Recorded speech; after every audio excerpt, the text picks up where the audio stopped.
The chapter where doctors drill holes in skulls and dead people get electrocuted. Also known as the brain. Your brain is, to put it mildly, really, really, really, really, really, really, really important. It's the super smart, high-tech control centre in charge of literally everything you do.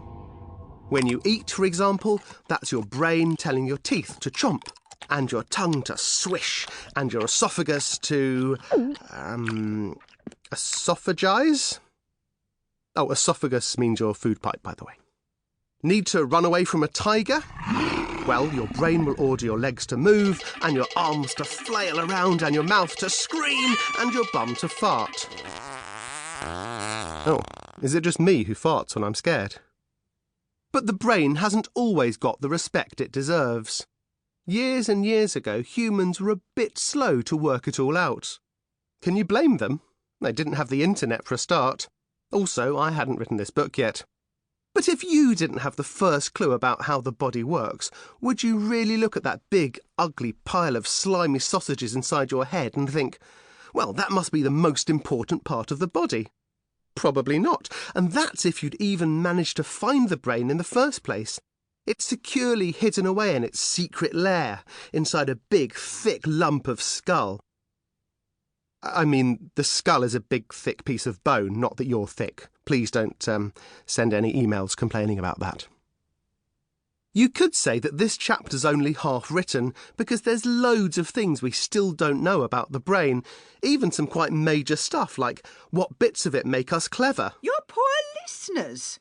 They really should get a refund for this audiobook if you don't even know how the body works. Mm-hmm. In 100 years' time, they'll probably find a copy of this and make fun of us and how little we knew about the body. Ancient Egypt. Who's the oldest person that you know? The oldest person I know is my great-aunt Prunella. She's 92, and even she wasn't around in the time of the ancient Egyptians. How dare you tell people my age, you disgusting little wretch! Sorry. The ancient Egyptians lived about 5,000 years ago, which is nearly 2 million days ago, which is about 3 billion minutes ago, which is about 150 billion seconds ago. Which is quite a weird way to measure it, actually. Let's start by talking about mummies.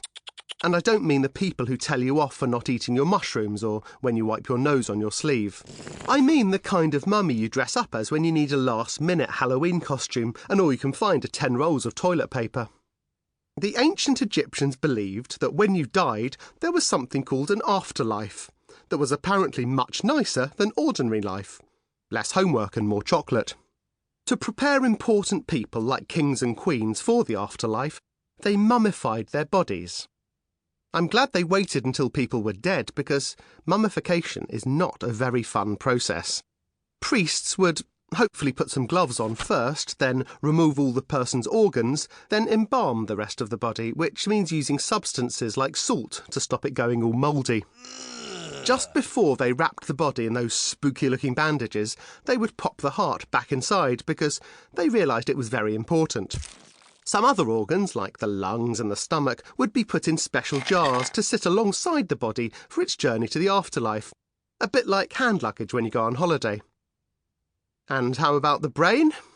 They just chucked it in the bin, mate. I'm not even joking. The ancient Egyptians thought that cleverness came from your heart, and the brain was just a load of padding like you'd find inside a cushion, and it was only up there to stop your head going all flat. So they'd yank out the brain, please stop listening immediately if you're eating, by sticking a massive sharp hook up the nose. I mean it, put those cornflakes down.